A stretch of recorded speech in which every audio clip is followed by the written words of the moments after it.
Hey, it's Adrian here. So today's Alexander technique topic is the relationship between the head and the neck, or the primary control as we sometimes call it. I do the finger thing because I have some reservations about the phrase primary control, because ultimately I think our thinking is primary.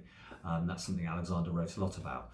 To be honest, that's not something you need to worry about. It's something for my fellow Alexander teachers. We can argue amongst ourselves about the true meaning of the phrase. But suffice to say, the relationship between the head and the neck is very important. Now, why is this? Now, I've mentioned before that the skeleton is in a very unstable structure. It just wants to fall over, and the postural reflexes need to adjust and readjust to keep it balanced.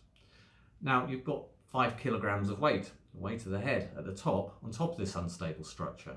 So in order for this to work, we need the neck muscles to be able to adjust and readjust very quickly to maintain that balance of the whole system. And there's a lot of fast twitch fibers in the neck to allow that, so that if the neck tightens up and it can't do its job properly, everything underneath has to compensate in some way. Now, there's another aspect to this, that because of the nature of the startle reflex, shoulders go up, head goes back and down. Back and down is a phrase we use in the Alexander technique, go back and down. The startle reflex is really a reactivity of the whole person, psychophysically, as Alexander called it, of your mind and body together.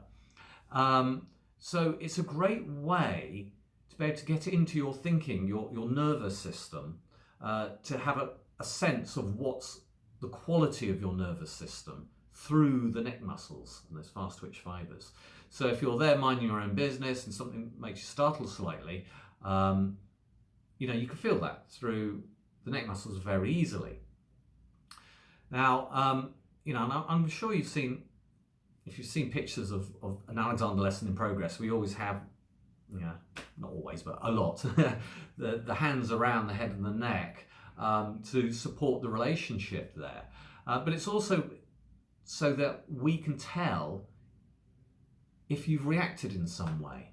So if the mind's in one state, and you could be just quite happy, just a neutral nervous system, and then the mind flicks to a stress response, the neck muscles will display that stress response. So it's a window in, a barometer of what's happening in your nervous system. And of course, it's a whole person reaction, a whole body reaction, but we can tell so much easier from the neck muscles than we can, say, your little finger or your little toe. Kind of silly example, but you can't tell so much.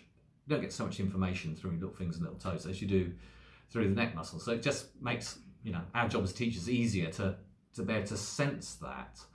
And obviously, if you've reacted, then your nervous system has changed. You're in a new state, and obviously it may not be such a pleasant state as the more neutral and calmer state you were in before.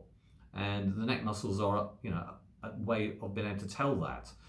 So between the two, making sure the physical structure works well, so it's all nicely, loosey-goosey, so it all balances nicely, and being able to tell the quality of the nervous system, that makes the head-neck relationship, the primary control, a very useful thing to be working on. It's why it's so central, really, to the Alexander technique. And it's not the only thing, but it's something we really do focus on. And it's very useful, ultimately. And I think that's important thing. It's useful to work with this as a window in to the way you use yourself. So, hope that's useful to you. I hope you found it interesting, and I'll see you next time. Okay, bye.